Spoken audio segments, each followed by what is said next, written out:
বাগনানের বিধায়কের বিরুদ্ধে দুর্নীতির অভিযোগে হাওড়ায় বিজেপির বিক্ষোভ, 72 ঘন্টার আলটিমেটাম। বাগনান বিধানসভা কেন্দ্রের বিধায়ক ও তাঁর স্ত্রীর বিরুদ্ধে একাধিক দুর্নীতির অভিযোগ তুলে হাওড়া জেলা পরিষদের সম্মেলনী ভবনের সামনে অবস্থান বিক্ষোভে সামিল হলেন শতাধিক বিজেপি কর্মী সমর্থক।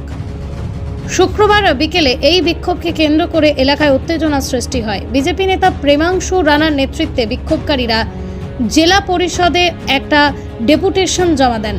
তাঁদের অভিযোগ, দীর্ঘদিন ধরে বিধায়ক বিভিন্ন ধরনের দুর্নীতির সঙ্গে যুক্ত থাকলেও এখনো পর্যন্ত তাঁর বিরুদ্ধে কোনো কার্যকর প্রশাসনিক পদক্ষেপ নেওয়া হয়নি। অবিলম্বে নিরপেক্ষ তদন্ত করে দোষীদের বিরুদ্ধে কড়া ব্যবস্থা নেওয়ার দাবি জানান তারা। ডেপুটেশন গ্রহণ করেন হাওড়া জেলা পরিষদের সভাধিপতি গোপা ঘোষ এবং সহসভাধিপতি তুষারকান্তি ঘোষ। জেলা পরিষদের পক্ষ থেকে অভিযোগগুলি খতিয়ে দেখে প্রয়োজনীয় তদন্তের আশ্বাস দেওয়া হয়েছে। এদিকে বিজেপি নেতা প্রেমাংশু রানা জানান, আগামী 72 ঘন্টার মধ্যেই অভিযোগের ভিত্তিতে দৃশ্যমান পদক্ষেপ গ্রহণ না করা হলে আরও বৃহত্তর আন্দোলনের কর্মসূচি ঘোষণা করা হবে। তার দাবি, দুর্নীতির বিরুদ্ধে এই আন্দোলন ভবিষ্যতে আরও জোরদার করা হবে। ঘটনাকে কেন্দ্র করে জেলা পরিষদ চত্বরে নিরাপত্তা ব্যবস্থা জোরদার করা হয় এবং পরিস্থিতির উপর নজর রাখে পুলিশ। বিধায়ক এবং বিধায়কের স্ত্রী 2 নম্বর ব্লকের সভাপতি ছিলেন। 2 নম্বর ব্লকের ঠিক 100 মিটার দূরে জেলা পরিষদের টাকায় তৈরি একটা মার্কেটটার 2 তলা এবং 3 তলা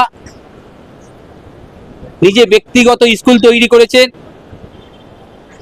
এবং সরকারি টাকা তছরূপ করেছেন, যেইটা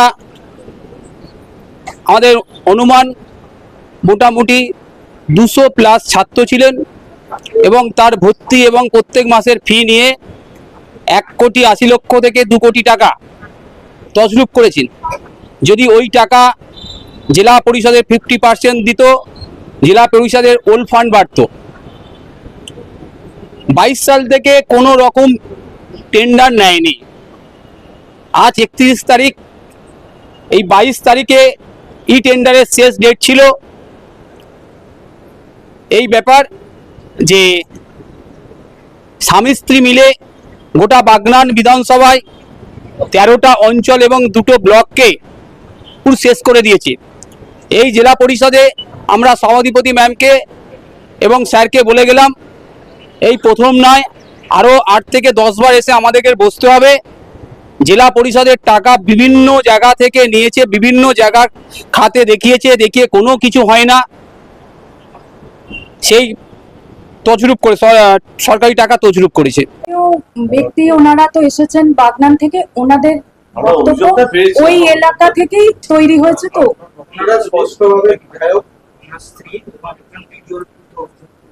হ্যাঁ, সেসব তো থাকবেই। একটা সরকারি কাজ করতে গেলে যারা সরকারি আছে তাদের নামটা আসে, সেইভাবে আছে। তো সেটা তদন্ত সাপেক্ষ প্রমাণ হয় কিনা কে এর মধ্যে আছে বা কিভাবে কি হয়েছে। না, আজকে বাগনান থেকে এসেছে, কিন্তু শুধু তো বাগনানের চিত্রটা না, ওটা সার্বিক হাওড়ার চিত্র। এটা আপনি কি বলবেন? হাওড়ার চিত্র বলতে দেখুন, আমি একটু আগেও বলেছি, গোটা হাওড়া জেলা পরিষদের অন্তর্গত যে সমস্ত এলাকা আছে সেখানে যদি কোনো রকম কোনো দুর্নীতি হয়ে থাকে, অন্যায় হয়ে থাকে, আমরা যদি সেটা তার প্রমাণ থাকে, তথ্য থাকে, আমরা সেটা কখনোই প্রশ্রয় দেবো না বা কখনোই সেটাকে মেনে নেবো না। তার বিরুদ্ধে আমরা যা পদক্ষেপ করার নিয়ম মাফিক আইনি পদক্ষেপ, সেগুলো আমরা নিশ্চিতভাবেই করব।